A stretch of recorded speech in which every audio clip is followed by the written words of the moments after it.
We are live. Welcome everybody to this week's episode of Too Sweet Converse, episode 12, a dirty dozen. I am Nico. Steve-O here. Wild card. EJB. All right, everyone. Starting off the topic, a developing story from earlier today.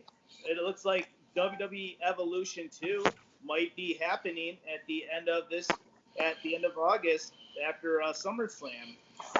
So it was reported by John Ross of Fightful and Pro Wrestling Unlimited, saying that there might be another all-women's pay-per-view. The last time it happened was back in October of 2018, where the main event was Ronda Rousey versus Nikki Bella. And there's some speculation that recently released Impact star Tessa Blanchard could be appearing at this show. So what are your guys' thoughts on the possibility of another all-women's wrestling pay-per-view and the potential debut of Tessa Blanchard? Who would like to share their thoughts starting off? Let me go first. As you see, I am wearing a women's wrestling t-shirt from the first ever women's main event of WrestleMania, from WrestleMania 35, between Charlotte Flair, Ronda Rousey, and Becky Lynch. Since those three women are a vital part of the evolution of women's wrestling in the WWE, and they were all a very huge part in the first ever WWE Evolution pay-per-view back in 2018. Excuse me. My thoughts are this, and I know I'm gonna get some heat for it, but I don't really care. Other than the fact of this possibly being the debuting point for Tessa Blanchard, okay, great. If this is one of the first shows that WWE does in front of a live audience of actual wrestling fans, okay, great. I hope that's the case. And I hope that if they go this route, WWE builds the pay-per-view around the debut of Tessa Blanchard. Because other than that, there does not need, I repeat, there does not need to be a second all-women's WWE pay-per-view. No, this is not me hating on any women in WWE. This is not me hating on women's wrestling in general. I love women's wrestling. But tell me right now, what is a big marquee match for women in the WWE that you need to see or want to see that we haven't seen already on a free episode of weekly television of Raw or SmackDown? Please, give me your card, and I guarantee you I will be able to say why it doesn't work. The only way you can convince me that, there needs to be a second Evolution pay-per-view is if you had the one-on-one match finally between Ronda Rousey and Becky Lynch. And that's not happening anytime soon for obvious reasons. We don't need to get into why. If you need to get into why, Google it. You'll figure it out. Unless you can give me Tessa Blanchard making her debut against somebody like a Charlotte Flair, why does there need to be a second all-women's pay-per-view? And again, I'm not hating on women's wrestling, so please, no Marks or no Karens come and attack me.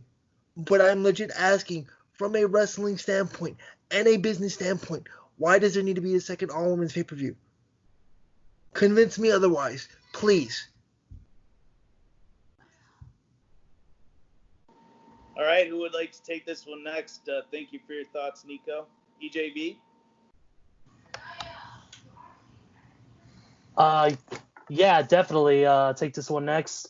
I agree. I mean, unless they have a really big marquee match for this that we haven't seen before, and unless it's going to truly mean something, there really shouldn't be another all-women's pay-per-view. Like I said, it's not. I mean, would I love to see another Evolution? Yeah, of course. Women's wrestling deserves to be spotlighted on how far it's come over the past, 10, 15 years. especially with the women's evolution and all stuff over the past 5 or 6 years. And this is something that the women do deserve, and I 100% agree with that. However, you can't just throw an event you can't just throw a pay-per-view together with no marquee matches, no big marquee matches that mean something. Yeah, you can have a title match. You can have Asuka versus Nia Jax again for the 100th time, or Asuka versus Sasha Banks for like the 10th, 15th, 20th time. I mean, don't get me wrong, those matches are good, but they're not the level of a type of match that would make Evolution just a bigger pay-per-view than all the other ones throughout the year. And that's just something that I think is going to be missing if they try to go for this. Like I said, I'll repeat this again. I love the women's Evolution pay-per-views. I love the Evolution pay-per-view last a couple years ago. Phenomenal. What a great show.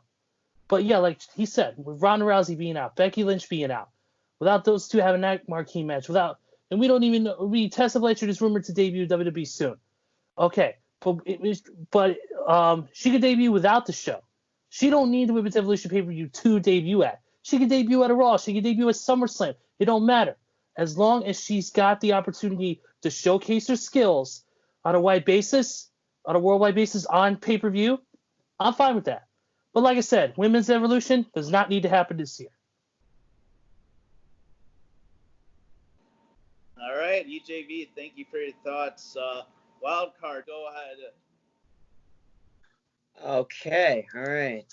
So in response to Nico, I'm probably one of those people that would probably saying why not Sasha, but that's just for biased reasons. So I digress there. So anyway, but hey, dude, unique. Yeah, I was gonna say your mic's on. Yeah. Hey, for the record, I love Sasha. So please, Marks and Karens, relax.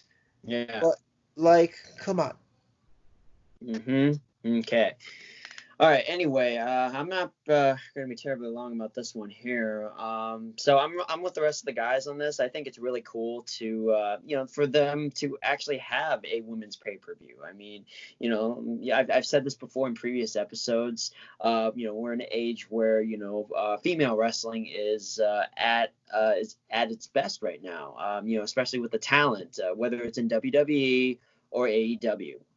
But the fact that WWE is actually showcasing a pay-per-view with all women on there, which is actually pretty cool because, it just kind of shows, professional wrestling from another side, not just from, a male standpoint. So I think that's great that they're, able to even just do that in general. But in terms of the second Evolution, it just doesn't seem like it's a good time for it. As much as it would probably, as much as they would want this to happen, I'm a little bit confused as to who would actually be on the card to actually make anybody interested in watching this. I mean, you put together like a bunch of matches that could easily be on an episode of Raw, an episode of SmackDown, or an episode of NXT.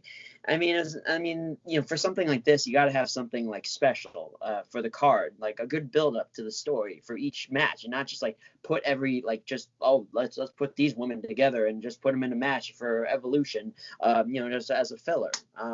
So I wouldn't be too crazy about that because they would be essentially just revolving the pay-per-view around maybe 2 matches, possibly 3, and there's a good chance, most likely, that if they were, when they do this, that it would most likely be of somebody of like a Charlotte Flair or a Rhea Ripley, which we've seen quite a few times already. So I mean, for good reason, because Charlotte, Rhea, to me, they're probably at the top of the list in terms of female talent right now that can go. And for something like this to even happen, they got to have something big to like either open the show or close the show. And when I mean big, I mean something like a Tessa Blanchard debut. So how big would that be to generate a lot of interest, not only in the women's division, but just for WWE in general, just to have a name like her to debut in a all women's pay-per-view. So, but honestly though, like if that didn't happen, I honestly wouldn't be interested in watching it myself personally, just because it just, was like with Becky Lynch being out of the picture, Ronda Rousey potentially not being in there too. But I mean, it's, for me, it's like, okay, there's really no reason for me to actually watch the pay-per-view. So, now again, not to knock on women's wrestling, because I mean, I think it's great that what they're doing. I think it's awesome that they even have a pay-per-view, but right now I just feel like it's not the best time for it, just for obvious reasons. All right, so I'm gonna get into my thoughts of the show. I'd be okay with Evolution 2.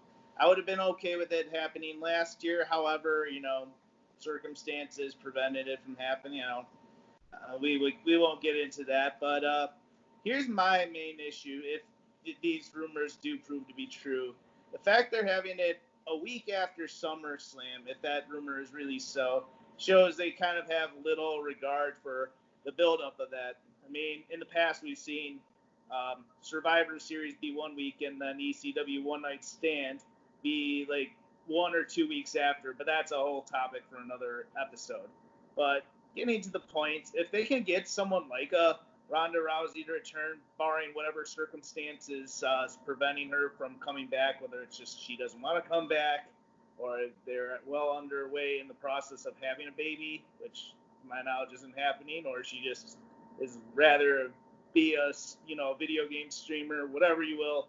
I hope she comes back, but that would be one way I could justify a Evolution 2 if she comes back, or if we see the debut of Tessa Blanchard. I think that'd be great. If they can really get either of those two to come up on board and do the show, let's do it. But if they can't get either to come, then I'd say let's hold off.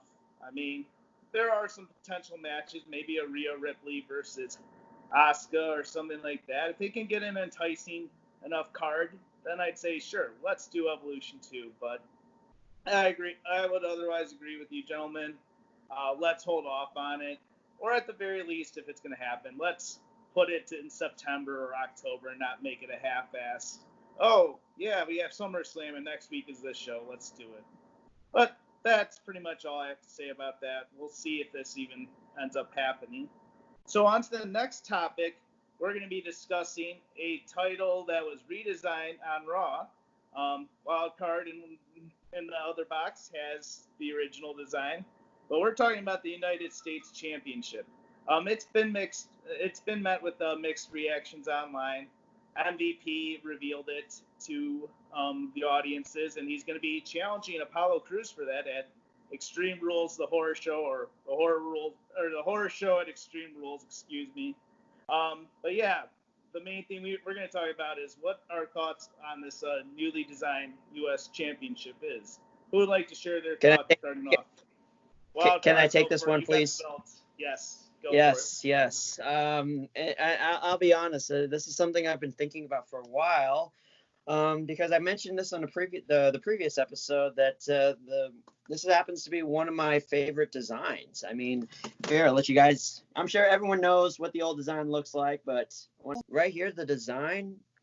This title was like been around since 2003. That's crazy. Like the particular design has actually been around for that long. You'd think around that time they would make some changes. I mean, there've been some modifications here and there, but and there've been a lot of changes to, other titles, even the world title. But this was always a constant. And if you look back at it, I had to even remind myself about who actually held this title, like the version of this title.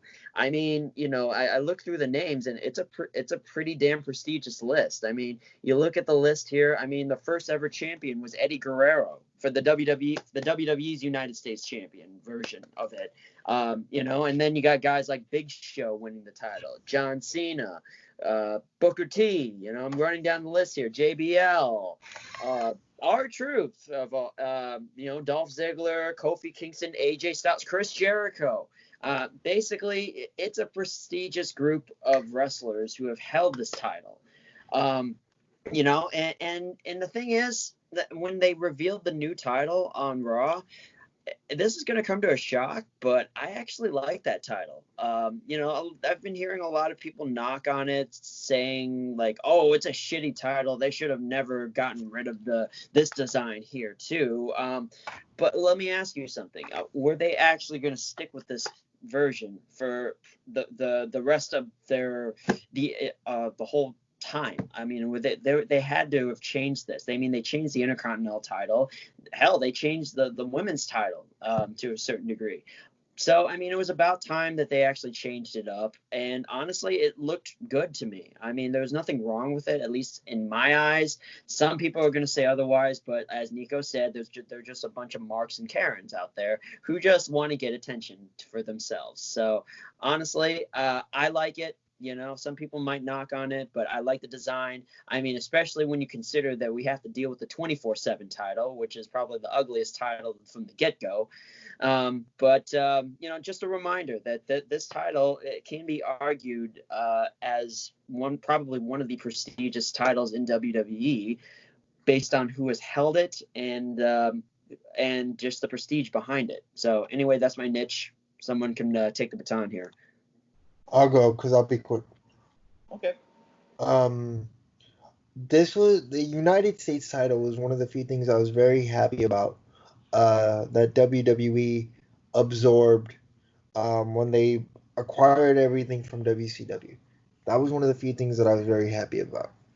I actually like the new design. I prefer the old design just because of that title that you have over your shoulder there, Andy, you know, with the whole American flag, you know, Old Glory on it basically, and the nameplate. I've always thought that was cool. You know, that screams America to me. But I do like the new title. I like that how it has an eagle. That's very American and very patriotic for our country. I just hate that every single title looks exactly the same because they all have the side plate gimmick. You know, I guess it's cool, but if you're into that, but I don't like the side plate gimmick. I prefer the nameplate. That's just me. I've seen actual replicas of the new United States title. I know some people who have done reviews on that belt already from WWEshop.com. You can find them on YouTube if you guys want. I will put a link in the description of this video of the first unboxing and belt review for the new version of the US title. I like it. If you're a belt collector, as we are, it's already got a curve to it. It looks nice. It's more plated than it is with stones, like a lot of the belts are. But I actually like it. Other than the side plate gimmick, I'm okay with the new belt design.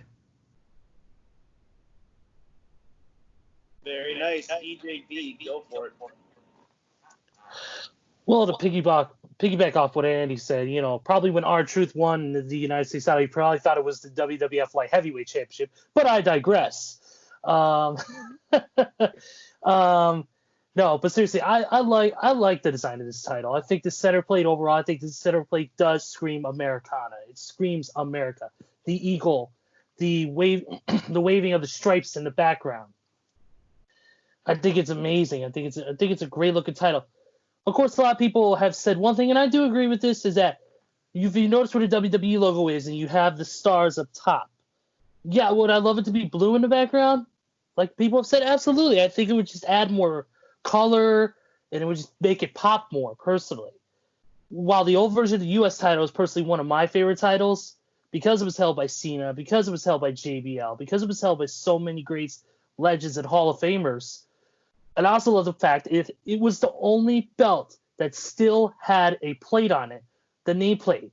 And that was the last little niche of the era that we grew up in, as far as titles go. No other title was a nameplate. And that was the last little part of our childhood on that front. So it was sad to see that belt go, but it did need an upgrade for a while. It looked great, but also looked stale in a sense compared to how the other titles looked. Well, I do agree, yeah, with the nameplate gimmick, it does look the same. And that's the only fault about it. I think the overall design, the craftsmanship, the emblems, everything about it, I think it screams champion, it screams just Americana, and that's what that title is. So, really, I have no qualms about this. That's all I got to say about that. let me just add something, one more thing before I let Stevo go here. I mean, if you really think about it, though, I mean, this title right here, and you may have touched upon it here, I mean, this was almost like the design on this. It's almost like a last remnant of like the old era that we essentially grew up on, and it lasted to now, which is crazy because in a way it's almost like something, it's almost like a family member, like in a way, kind of passed away on us. So, but in a way, it rose up like a phoenix and became something new. And it was about time anyway. But I am gonna miss this title. I really do love this title because of just the prestige behind it. So, but I am looking forward to just seeing what the new design has to offer in the future. Very nice. Yeah. I like this new title design. While I do like the original version of the WWE US title, formerly of the WCW title, I have liked the WWE's version of that title. Lots of prestigious wrestlers have held that title. MVP is a 2-time champ, looking to become a 3rd champ after Extreme Rules. Good luck to him. I think the design is great. I like the addition of the eagle. I think it makes it really nice. I do like that there's a little more gold. I mean, I get some people's complaints about maybe some things not looking quite as good as the original title or the WCW versions of the title. I did see a Photoshop picture. I know EJV, you talked about it a little bit. Somebody had some more blue at the top with the stars. I think that might look a little nicer than what is presented, but I'm not going to nitpick. I think it's a very nice looking title. I'm glad it wasn't like that rumored one where you saw the big WWE Network logo and then it has just the flag in the background. We've seen enough of those big W titles. I'm glad that like with the IC, the newer IC title and now the United States title, I'm glad that they have moved forward with more differentiated looks, and I think the U.S. title looks great, and I'm looking forward to see more matches defended for this newly designed title, and I'm excited for it. So now on to another topic from Raw. We have witnessed the return of Heath Slater. It might be a one-night only return. Maybe it'll go beyond. We will see, because speculation's running rampant. And yeah, he was part of the 20-plus superstars that were released way back. So it's interesting. He challenged Drew McIntyre, and we're going to discuss this in a little more detail. How did you guys like Heath Slater making a alleged one-night return? And do you think this is a one-night deal, or do you think maybe WWE is working to negotiate? Or will we see him at Slammiversary just like his former tag partner Rhino has hyped it up? Who's going to want to take this one first? EJB? I'll go ahead and go on this one. Let's do it. Yeah. It was if it wasn't for the fact, I'll say this much, if it wasn't for the fact that rumors had already leaked out since the day before, I would have been more like shocked and surprised. Don't get me wrong, I was beyond happy to see Slater back on Monday Night Raw. He looked in great shape. He was ready to roll, and that promo was probably the best promo he has ever cut in his 17 years as a professional wrestler. That is beyond a shadow of a doubt there. That promo, it had everything. It had you emotionally invested. He showed, like I said, true emotion. He showed heartbreak. He showed sadness, anger. And he got himself, the match was only 5, maybe 10 seconds, but it didn't need to be that long. I don't think it needed to be that long to really stamp the point that Heath wanted to make. And the whole Dolph Ziggler thing, bringing him, I thought was a nice touch to further anger Drew and get inside his head for their match at Extreme Rules, the horror show, the horror Extreme Rules show, whatever the hell it's called now, who knows? But it's I thought it was really, really good. Heath showed up on that night and really, really, if it truly is the end of his WWE career, he put a stamp on it that nobody else can. Not a lot of people who got released like that and came back could say that they did. He came in there with an awesome promo, came in there with a good performance, and he did what he had to do. He even said, if this is the closing of a chapter, I can't wait to see what the future brings. And so Hopefully, maybe we'll see him at Slammiversary reuniting with Rhino. Maybe we'll see him in New Japan. Maybe we'll see him wherever. Who knows? But all I got to say is for Heath Slater, I hope wherever he goes, he becomes a champion and he really shows the world what the one-man band can do, baby. Very nice. Who would like to take this one? Yeah. Go for it, Nico. Anybody who watches wrestling, or if you want to get into wrestling, or if there's something you want to show somebody who doesn't know professional wrestling or doesn't understand professional wrestling, please show them that Heath Slater promo from Monday Night Raw. I didn't like the idea that they announced it ahead of time. I understand why from a business standpoint, but every person who is in the wrestling industry or wants to be in the wrestling industry in any capacity, watch that promo. That promo was real. That promo was passion. That promo was heart. That promo was love for what we love, and that's pro wrestling. I think it is the end of Heath Slater being in WWE, as he stated in like his off-camera backstage interview.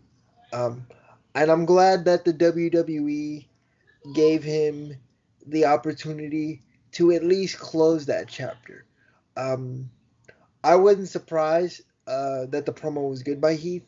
If you remember when they were doing that whole storyline of, oh, he didn't get drafted by Raw or by SmackDown in 2016 and he was a free agent, he had passion and fire and believability in his promos back then. So I thought the promo was great. I was a little surprised that the match lasted about 5-10 seconds. I thought it was going to be more of a bit of, not necessarily his fault, but I thought maybe it was going to be him fighting more to say, no, like, I'm going to prove to these, a-holes that they shouldn't have released me. And then maybe that kind of earns Heath's way of getting his job back potentially in WWE. But I think he's done with WWE, and good for him. He was with the company since they had FCW before they started doing, NXT. So good for Heath. I wish him nothing but the best, whether he goes to Impact or anywhere else.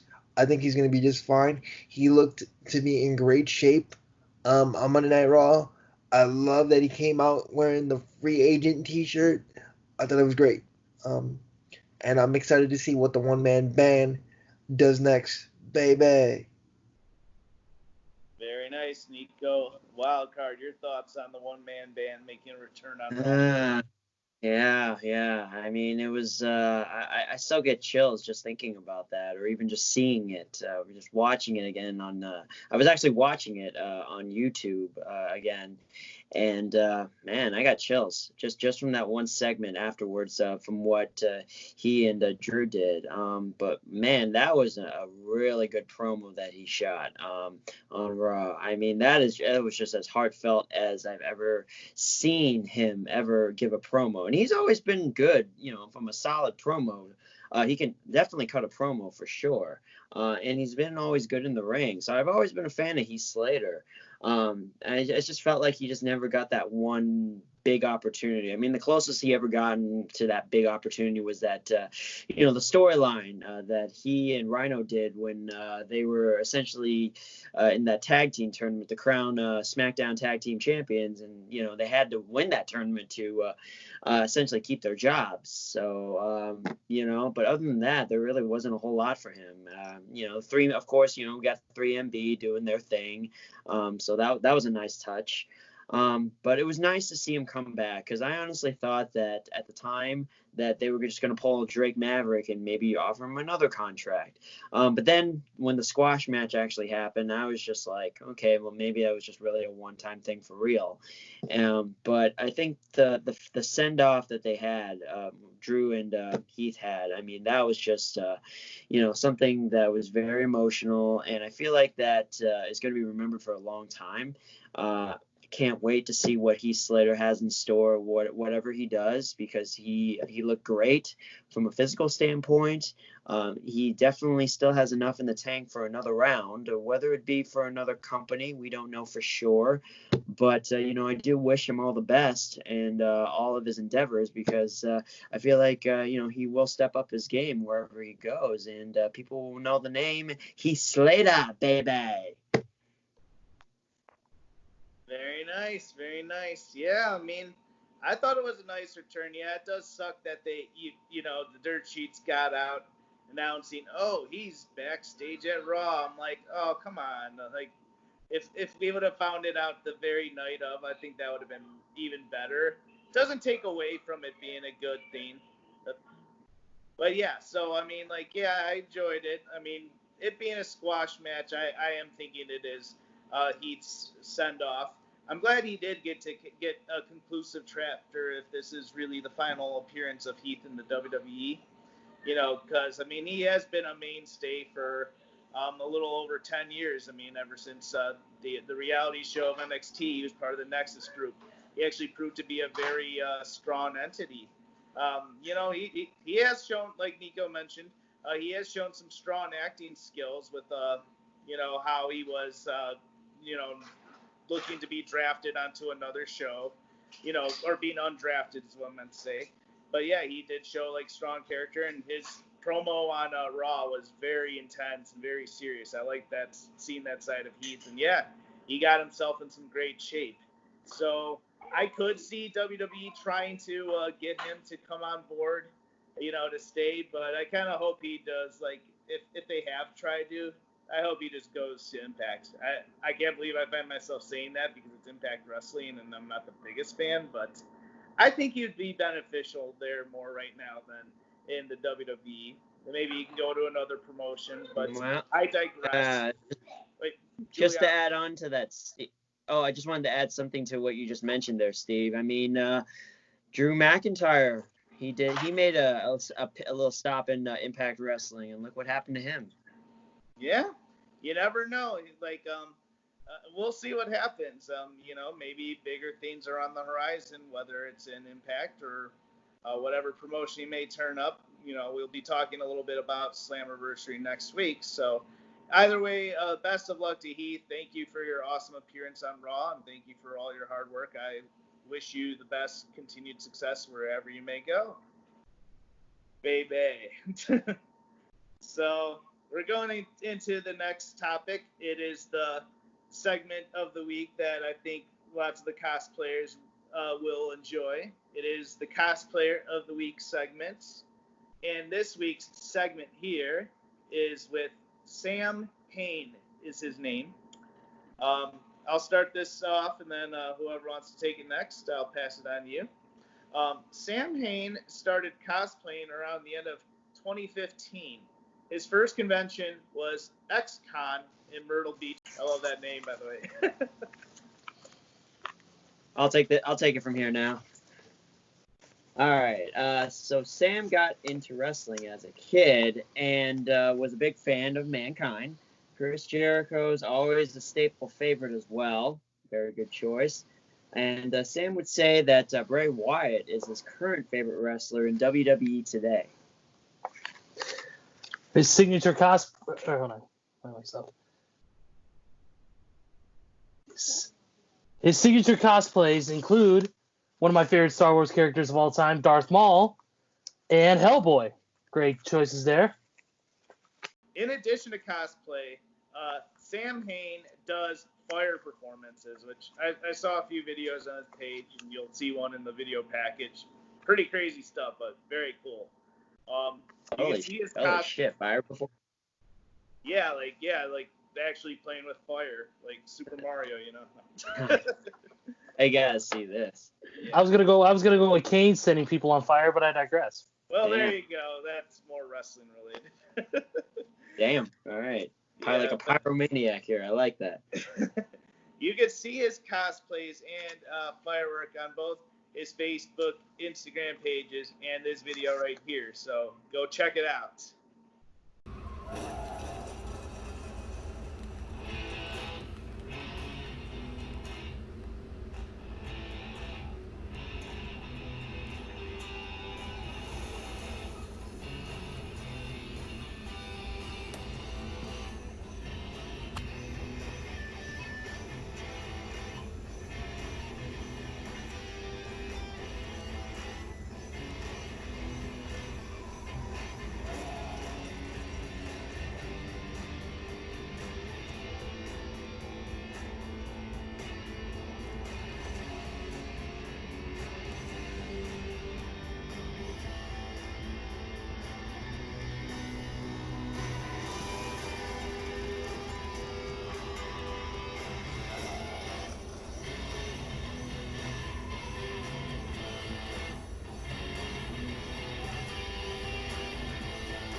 So that was SamHain and his cosplays and firework. So don't forget to submit your cosplayer play of the week by messaging the Too Sweet Cosplay Facebook Send page. us your stuff. You know, you might be featured in a future episode if you do so. We have quite a bit of submissions, so get yours in now if you want to be in soon. Send us your stuff. Yep, what Wildcard said, my friends. Mm-hmm. All right, so we're on the final segment of the show. We're going to be talking about yesterday, as of this recording, AEW Fyter Fest and the NXT Great American Bash Nights #2 for both shows. So both of these shows suffered a little bit of a problem. Nothing that I would consider that would ruin the show in my personal opinion, which we'll get into. But there were spoilers for the title match in NXT by Saurav or Gurjar. I'm sorry if I mispronounced that. He spoiled the NXT title match. Meanwhile, a Reddit user spoiled the AEW Fyter Fest results. Like literally every match that happened was spoiled. But I digress. Damn it. Yeah. But I want to hear you guys' thoughts. What show did you all watch? What were some of your favorite matches? Did the spoilers get to you if you saw them? And let's hear it. Who would like to take this one first? I will go first. All right, Nico, go for it. I watched both shows. I was going back and forth, but I did finish NXT this morning before we decided to do this show today. Because of the spoiler that was given, it didn't necessarily take my eye off of it because I was gonna watch it regardless, but it did make me kind of focus on AEW just a little bit more. For the record, the person who spoiled the main event of NXT Great American Bash Night 2, how dare you? I really think you deserve to be fired. I don't ever want to see anybody out of a job. But if you are in the wrestling business, don't do that shit. Please. I mean, unless Triple H told you to do it, then okay, cool. Then I'm an idiot. But other than that, don't do it. It's wrong. It's taking eyes off of your product. But anyways, I thought NXT was way better than AEW last night, in my humble opinion. Don't get me wrong, the 8-man tag between the Bucks, FTR against the Lucha Bros, and the Butcher and the Blade was a good match. That was a fun one. A lot of cool spots, but NXT started right off the bat with a very hard hitting street fight between Candice LeRae and Mia Yim.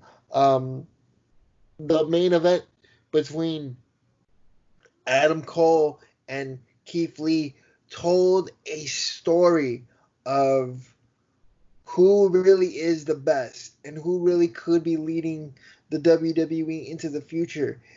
I think this plays into everything that Keith Lee has been dealing with in NXT and in the WWE since November of last year, when they threw him in there almost defeating Roman Reigns. And then he had the big moment with Brock Lesnar at the Royal Rumble in January, to now this. And then here's another thing they did.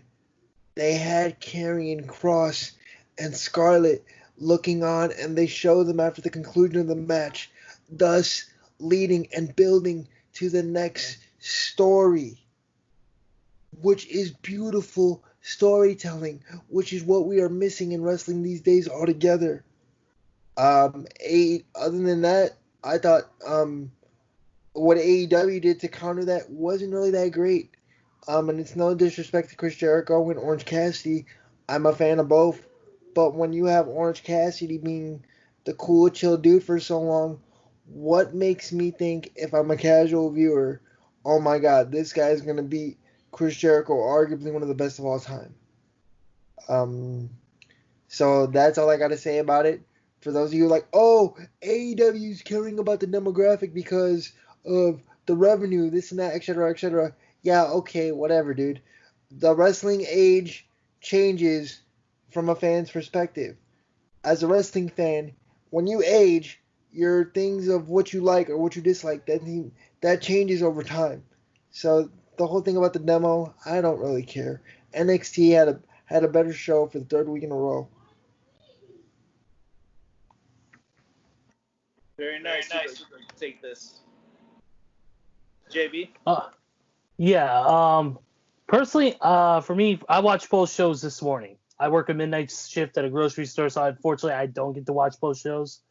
But I did watch both shows, and I thought both shows were great.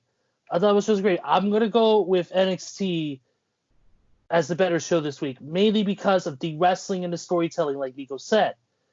I don't think it is as much of a landslide overall. I mean, don't get me wrong. For the wrestling and the storyline aspect, like I said, NXT won. For the entertainment aspect, AEW, in my opinion, was better in the entertainment department. They had some great matches. The 8-man tag on AEW on Fyter Fest was phenomenal. It was a car crash. It was spot after spot. Yeah, a lot of people bitch and complain about that, but unfortunately, that's the way the wrestling is nowadays, and we just got to roll with it in some sense. But it was great. The Revival showed their great tag team wrestling and all that stuff, and the Bucks, of course, proved why they're the best. But all the matches overall, the Orange Cassidy Chris Jericho match, I think it took Orange Cassidy to another level when he went out there and he saw that he backed up the best friends and told them, no, I don't need you guys. I'm going to handle this on my own. And he showed that intensity and that fire throughout, I would say, 99.9% of the match. It made me take Orange Cassidy a lot more seriously. And I think this was the match that showcased his true potential as a professional wrestler, which we all knew from the very beginning. But I will say NXT, the wrestling on it, the storytelling, phenomenal. Keith Lee, and Adam Cole, hell of a match. Mia Yim, Candice, hell of a match. Amazing matches, great storytelling, great wrestling. NXT, to me though, the better show for this week and the better show for the third week in a row, to be honest. Even though I am a huge AEW fan, huge NXT fan, got to go with the gold and yellow brand. All right. Thank you, JB. Wildcard, what was your thoughts from last night's shows? I'm going to need to watch this episode of NXT. Unfortunately, I just didn't get a chance to watch it, but I've heard great things about it, just like what the rest of the guys are saying and what everyone else has been saying on social media. And from what I've seen from the clips from the Keith Lee Adam Cole match, I mean, it was a barn burner. And fortunately, that's what the network is for $9.99. Cheap plug there. But, I kind of felt like, AEW had put on a good show. I actually watched that a little bit more. The matches were pretty solid. It didn't surprise me there. The FTR Young Bucks match against Butcher Blade, Lucha Brothers, that was one of the barn burners of the show. I have to tell you that basically was like, whoa, a lot of high flying action. It was nice tandem offense between FTR and the Young Bucks, and I thought that the match itself was just really good, and didn't surprise me, just with the talent in the ring. Seeing Brian Cage with get awarded the FTW belt, I thought that was really cool of Taz to bring that title back, because I think at some point it was a forgotten title. It was back in ECW, it was it was an actual title, and now he decided to give it to the Machine to let him go into Fight for the Fallen not empty-handed there. I thought that was a cool spot there. Probably the match that I thought was probably the match of the night, didn't surprise me, was the Jericho Orange Cassidy match. I feel like not many people give that match enough credit. It was a stellar match. It just kind of goes to show how good Orange Cassidy is, and this is when he actually tries too. So I mean, we all know about his gimmick and all that stuff, but I think in a way this would showcase the best of Orange Cassidy, and maybe there's even more to come with him, because especially when you have a match with Le Champion, I feel like that it's going to elevate your game to the next level, and I honestly feel like that there's a lot of things going on in the future. Good things for the future for Orange Cassidy going forward there too. Even Jericho admitted that it was probably one of the best matches that he's ever had.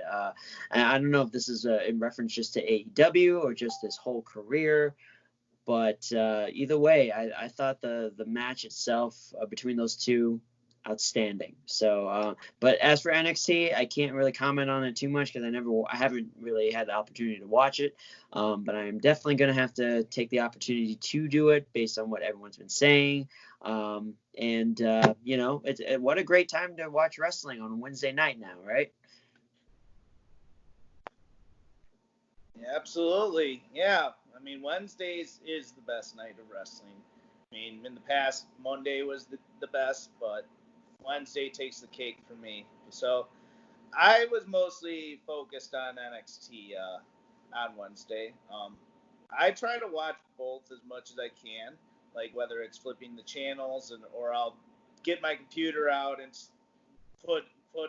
This time I put AEW on the computer and had the TV onto NXT because I wanted to see the title for title bout. It's unfortunate that Moxley wasn't able to defend his title at Fyter Fest. I definitely understand the circumstances, so I can't fault them for that.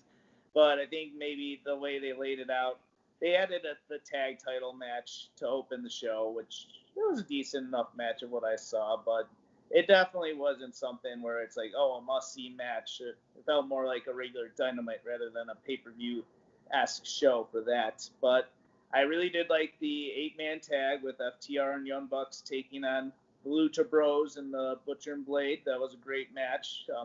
All the guys put their A game on, and it was very good excitement. Furthers the storyline along. I like that. Even the Dark Order and Colt Cabana taking on SCU. I like the little story of that. I do think that it's going to be interesting to see if Colt Cabana becomes a full member of the Dark Order or not. And then Chris Jericho versus Orange Cassidy. Good match there. It wasn't a main event caliber match, in my personal opinion. It was a good match, but just wasn't my thing. Despite that one superstar in NXT spoiling the NXT World and North American title match, I wanted to see it. I wanted to see how it played out. I was very excited to watch that match. That's why I mostly focused my attention on NXT that night, and that match did deliver. I'm very proud for Keith Lee. I think he has earned his spot, and that's cool that he's become the first guy to hold two major titles in NXT at the same time. And then that might just mean big things for Adam Cole in the Undisputed Era. Perhaps a main roster run sooner rather than later. I also did enjoy Mia Yim versus Candice LeRae. Great bout. Very hardcore action. I did like that one quite a bit. I also I'm really liking the Cruiserweight storyline. It's probably been one of the best Cruiserweight feuds in some time with Drake Maverick and Breezango taking on the Legado del Fantasma. It's going to be interesting to see that feud continue. Thought that was a good match. And then I just want to touch upon the FTW title returning. Taz was one of my favorite guys in ECW, so I'm glad to see FTW, meaning F the world again rather than for the win. Every time I see for the win, I'm like, no, that means F the world. Excuse me, but yeah, that's the abbreviation I grew up with. That so. EC Dub. What's that? Oh yeah, EC Dub. EC Dub. Only negative I'm going to say about that really quick is that I think that it kind of spoils who's going to win between him and Moxley. I'm like, okay, I think they could have waited a while for them to reintroduce that title, because I don't have any belief that Brian Cage is taking the title off Moxley at Fight for the Fallen. But that's pretty much all I have to say. NXT wins for me. They won in total number of viewers, but that's a different discussion for another day. Nico, go ahead. What were you gonna say? Yeah, real quick, Steve, to piggyback off of what you were saying. Yeah. Isn't it awkward that I just hated the way they debuted the FTW, F the World, Heavyweight Championship. As soon as I saw the black bag in Taz in between Taz's arm as he was walking to the ring, I was like, oh God, no. I originally thought that maybe Moxley wasn't going to be able to make it because they kept saying, oh, it's going to be a shocking announcement. Maybe Moxley got stripped of the title or something due to this whole pandemic. But Jesus H. Christ, I wish they didn't do this thing with the FTW World title. And the reason why? Brian Cage's reaction. Go watch it back. Ezra and I were talking about this off camera before we started doing the show. Brian Cage looked like, oh, I'm getting a belt. Thanks, Mommy and Daddy. Now, oh my God, I'm the FTW World Heavyweight Champion. I'm the baddest mother effer in pro wrestling. Yeah, there's no emotion. And Brian Cage is a nice guy. I love the dude. But what the hell? And then you got all the majority of the wrestling fans who are AEW fans because AEW is for everybody. What's the FTW World title? As soon as I read that on social media, I was like, I'm effing done. Are you kidding me? With the history and the prestige, yes, I'm saying prestige because even though it's an infamous prestige because of what ECW was back in the 90s, what that title represented for Taz in ECW was something no one's ever going to be able to touch ever again. And honest to God, maybe they'll change my mind in the coming weeks, but I hate it. I just can't get behind it because of what Taz was and what he represented carrying that title in his day. And I can't do it with Brian Cage being the guy, especially right out of the chute when he acts like a deer in the headlights and he's being given a belt. Yeah. But really quick, I was just gonna say, yeah, I noticed like a younger generation of fans or people that didn't really get around to watching ECW too much did note the whole FTW. Like, what is this belt? What does FTW mean? I'm like, yeah, you guys got to go back and watch ECW. But one final thing I'm gonna say is, yeah, the spoilers did not ruin the shows for me. Like, I mean, it maybe a little bit to a degree with AEW. Just the problem is, like, yeah, for them, they had mostly all their results out there. But people will always complain with spoilers about, like, oh, you just announced that this guy won the title when the show aired. I'm like, okay, give me a break. The show aired. If you're on Facebook, that's your own fault. But I wish they didn't spoil it on Reddit or, on Instagram, whatever. The NXT superstar spoiled Keith Lee's moment. But I still enjoyed it. That's really all I gotta say. Is there anything feel like that's gonna be? I feel like that's just gonna be another topic that we're really gonna dive in on in a future episode. Just how social media changing professional wrestling. Yeah, let's not get too far into that. Personally, I'm just gonna say one thing about the spoilers though, because I didn't get to mention this when I first talked about it, and I forgot. My fault. Is that I saw the spoiler for NXT. I didn't read any spoilers for Fyter Fest, so I watched this show completely free of any spoilers, which is something that as a curious wrestling fan, unfortunately, I don't ever do. So yeah, I actually watched Fyter Fest without a single thing ruined for me, which was actually completely awesome, and it made me surprised at some of the results. Man, as we get deeper and deeper into this whole social media era of professional wrestling, we can talk about this at a later date. But I'm telling you right now, in my humbled opinion, social media has killed. Well, I shouldn't say killed. It's really hurt pro wrestling. it's cool to interact with your favorite wrestlers and celebrities. I've been very blessed and fortunate in being able to interact with some pretty cool people. But nowadays, with everyone just, even Tama Tonga posted earlier today on his Twitter account.